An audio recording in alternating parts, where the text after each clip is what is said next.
Hi, good morning, good afternoon, good evening, everyone who has joined this webinar today. Thank you all for joining. This is 𝗟𝗶𝗃𝗃𝗆 at Sailotech. The topic of the day in this webinar is basically, gaining a competitive advantage with test automation. So pretty much, everyone who is into software development and release side of board have experience with what I'm talking about with testing. So testing being the kind of gatekeeper for any application or bug fix or a new feature development to be released into production. Obviously, that's where to ensure that no bugs are leaking into the production environment, right? So so today's competitive world demands like quality, speed with minimal cost. Obviously, every company is looking at cost cutting and reducing the IT costs and but at the same time, meeting the requirements of being able to have a quality product out there. So with the increasing pace of the technology, it's challenging to manage the quality of the web application. Unfortunately, due to the limited time window that in the agile development world, where you have just 2 weeks of the sprint cycles and you have to release, and even continuous delivery, in the sense maybe daily, like companies like Amazon, Google, or some big five companies, they do release like you never, as an end user, you won't even know that there been something has been pushed, because it's so seamless, right? So to get there for a company that doesn't have test automation in place, or like end-to-end test automation, or good suite of test automation in place along with CI/CD is a far cry, right? So why there's so many reasons to opt for automation testing. The main reason is to make sure you have a quality product out there, and basically lack of proper testing. Testing can be done manually, and that's been done traditionally. Manual testing was the thing to the only way, and then of course later on automation came into picture, and then nevertheless the lack of proper testing, irrespective, leads to fewer quality products, and then bad code, delayed delivery, because there are issues that have been encountered in the last moment during the UAT, so on and so forth. So it leads to customer dissatisfaction. Basically, the end users who are using the application, maybe that's internal folks or customer facing, and obviously the delay.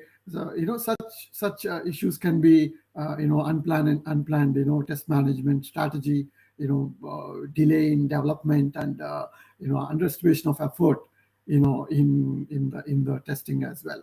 So typically test automation or test engineers try to catch bugs, but the problem is humans tend to overlook certain things when you are doing the same thing again and again, and because you might overlook some field there, here and there, so on and so forth.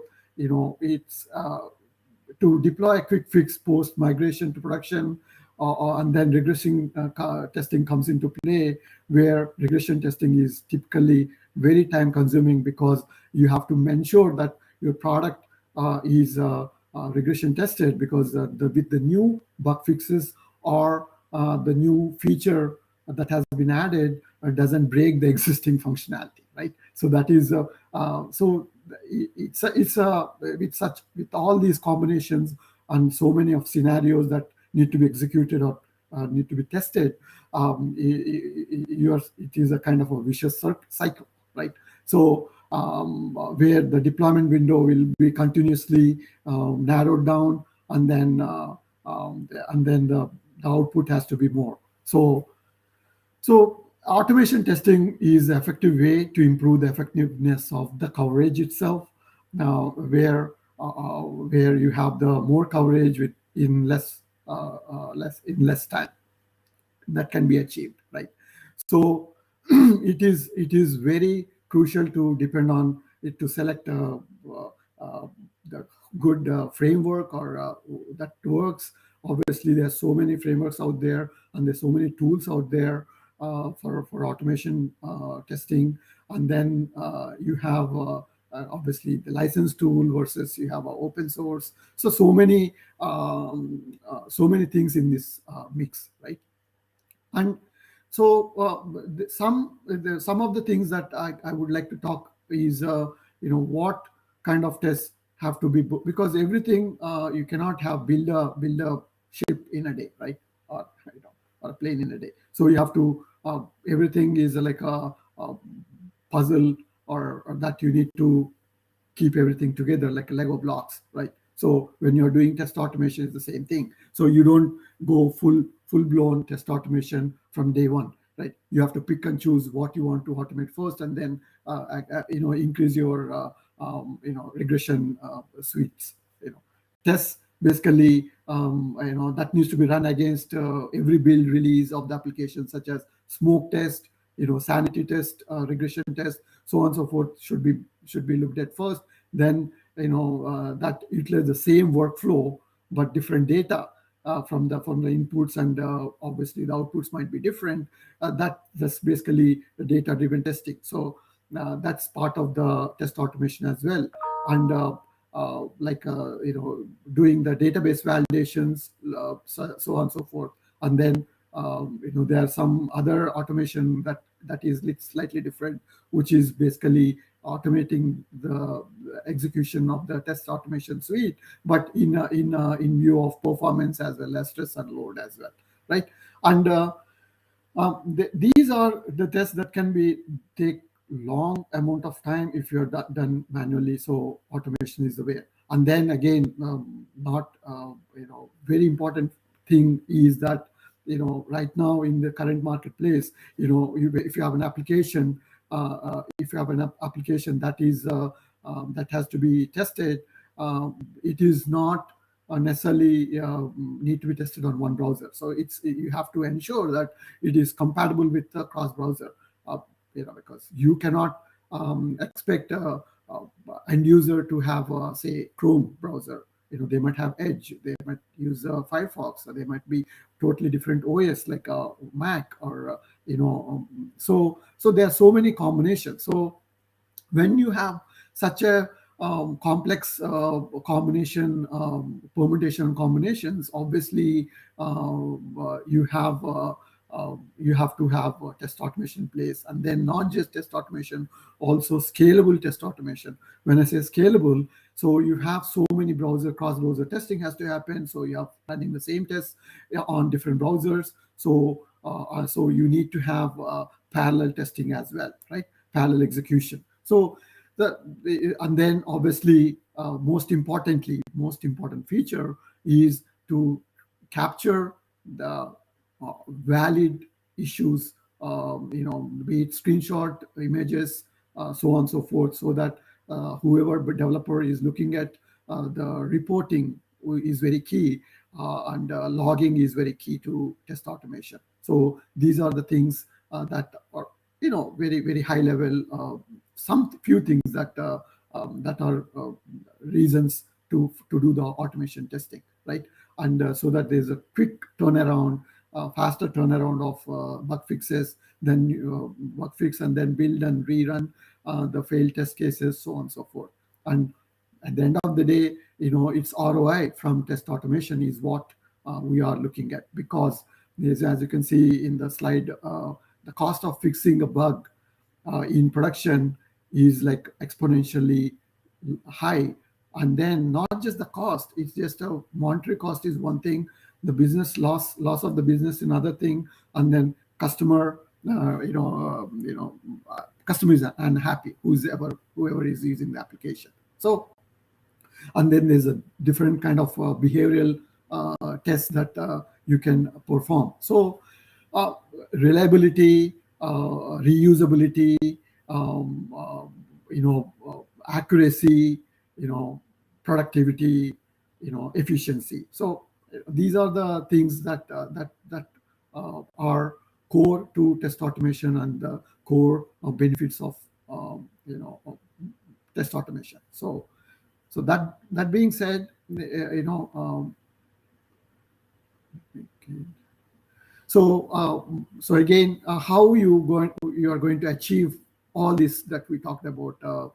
I have mentioned, how to achieve these efficiencies or productivity, reliability, and all, by having test automation.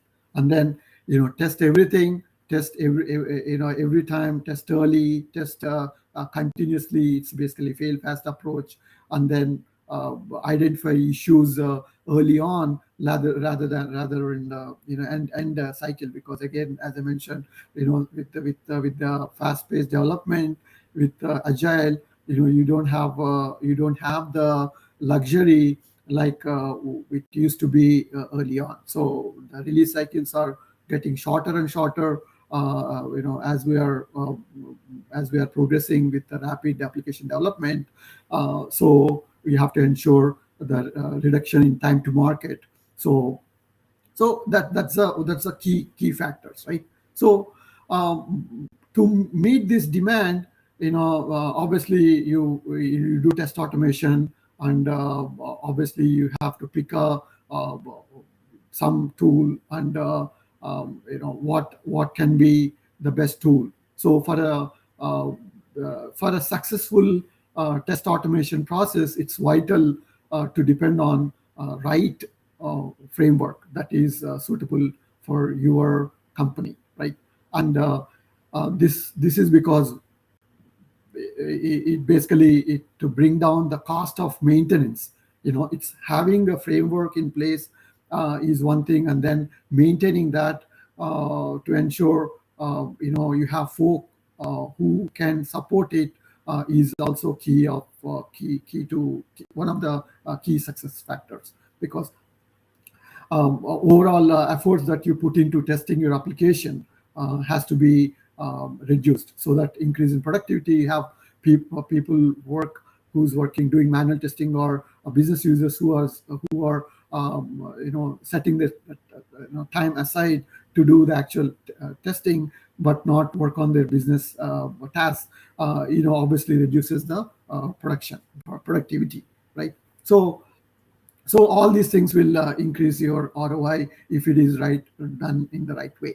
So and how it is can be done by continuous integration, continuous delivery, and deployment, right? So a CI/CD framework, a CI/CD supporting a framework is one of the key things that need to have with test automation, right? So because you cannot compromise on speed with your execution. So those are the things. One of the things that I want to talk about today is that being said about the test automation and how it is going to garner productivity and all the benefits that you will get. I am here to also promote Test Ensure.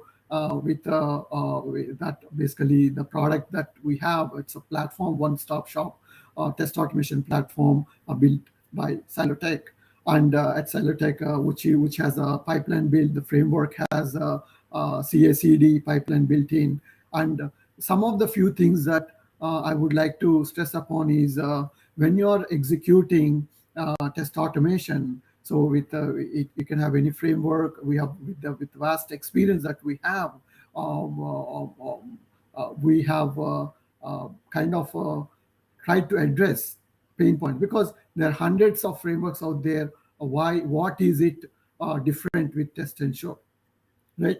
So Test Ensure we have certain things that are we think that they are the differentiators. Basically, now why it is differentiator, because one is it's a seamless integration, and then it has so much of modularity built into it, so that it's very easy to maintain. And when you have a regression suite of say 5,000 test cases, obviously it will take longer time to execute. So how you would execute when you have to the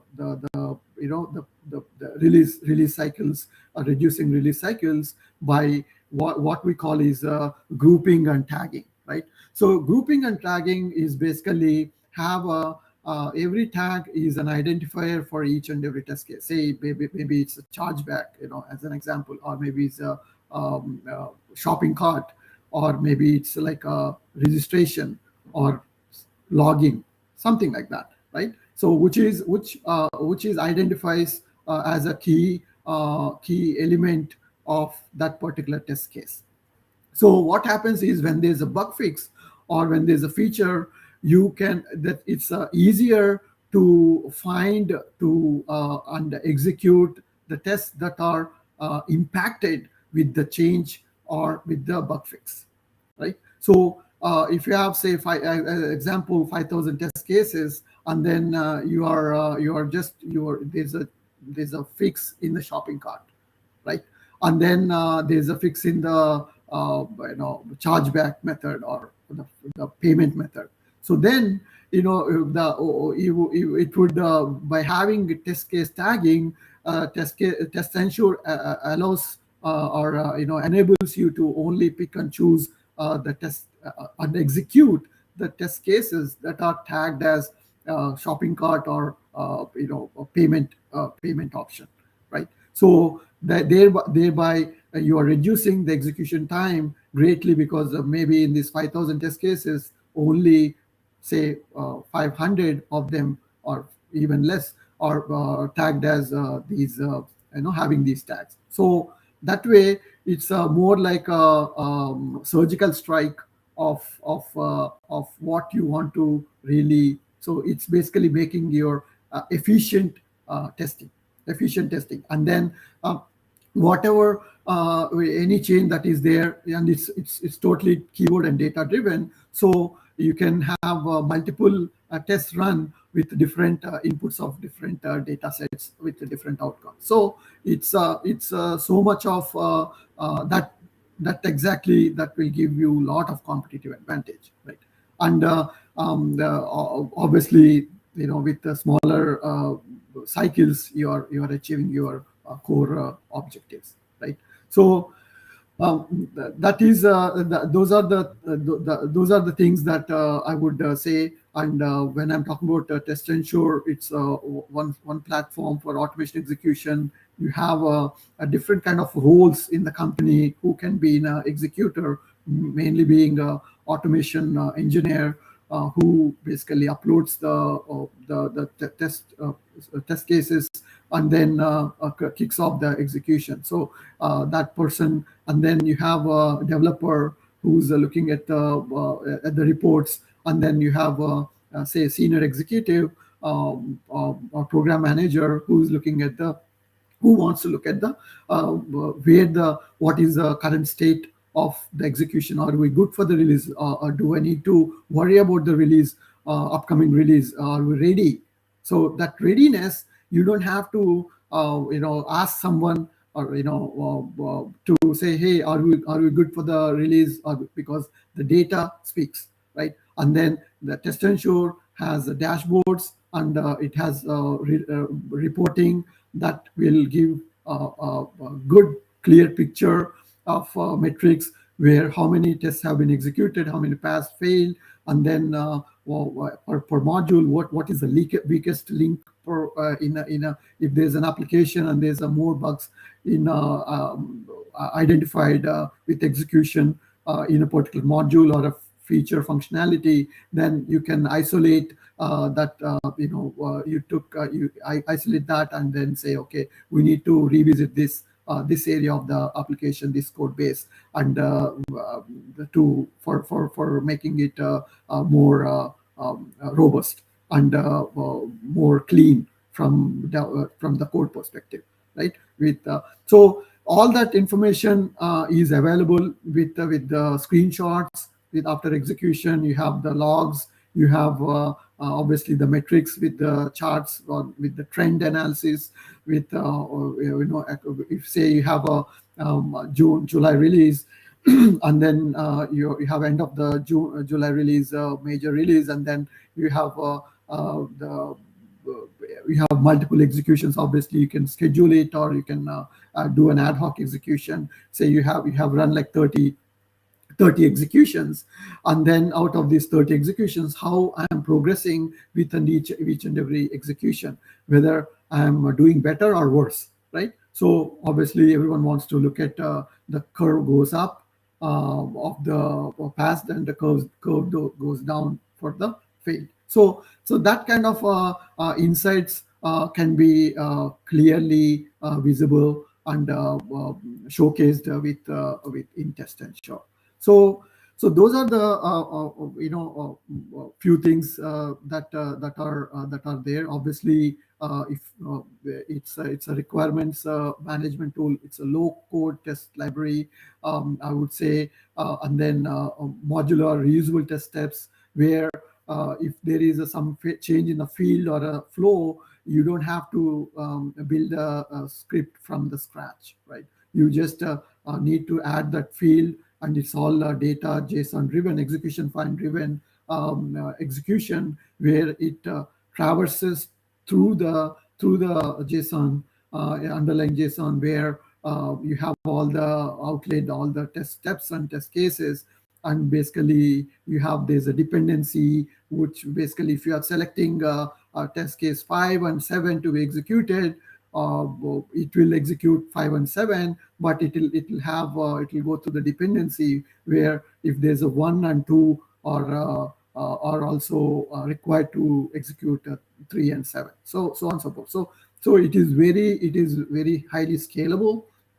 And then you have the parallel execution. When I talked about earlier, you have a cross-browser testing. You have to execute the same on across the browser. So that's where using Selenium Grid, you can do the parallel execution as well. Dashboards and traceability I talked about, and then analytics I talked about, and then user and role-based access is basically having the right person, having the Scrum team, Agile team who's working on the project, be it business analyst, automation engineer, a developer, has certain access to the application, to the platform, and then outside people who just needs to look at the reports can only view the reports. So it is very seamless from usability, user interface, and user experience perspective. So we're happy to definitely talked about test and show as how we can enhance the test automation experience, and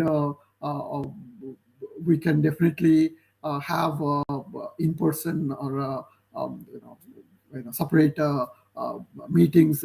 We can request a meeting where we can walk through the actual product, and we can showcase the flow execution, and see it for yourself what Test and Show has to offer.